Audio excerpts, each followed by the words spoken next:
இப்போ ரெண்டாவது பாயிண்ட், உண்மையை நம்ம ஃபேஸ் பண்ண தெரிஞ்சுக்கணும், உண்மையை எதிர்கொள்ளணும். இதுதான் உண்மை. இப்போ இவர் யாருன்னு தெரிஞ்சு போச்சு. நாம் ஒரு காலத்தில் இவர் யாருன்னு நினச்சி வச்சுருந்தோம், இவர் இப்படிப்பட்டவர் நினச்சி வச்சுருந்தோம். அதெல்லாம் இல்லை, மாயைன்னு புரிஞ்சாச்சு.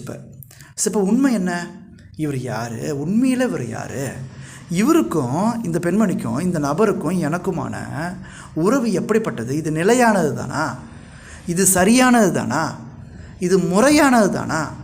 இது ஏற்றுக்கொள்ளக்கூடிய ஒன்று தானா? அப்படின்றத முதல்ல நம்ம புரிஞ்சுக்கணும். நாம் நினச்சிட்ருக்கோம் மனசும் ஒத்து போச்சுன்னா கரெக்டு தான் அப்படின்னு நினச்சிட்ருக்கோம். அப்படி கிடையாது. இது சரியான உறவா? இது நிலையான உறவா? இது முறையான உறவா? இது நீடித்த உறவா? இது கரெக்டானதா? உண்மை என்ன அப்படின்ட்டு உங்களுக்கு நீங்கள் கொஞ்சம் யோசிச்சு பார்க்கணும். உண்மை என்ன?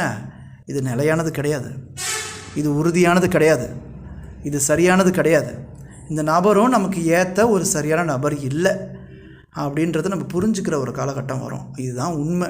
முதல் விஷயம், இதெல்லாம் நான் உருவாக்கி வச்ச மாயை, கற்பனைன்றதை புரிஞ்சுக்கிறது.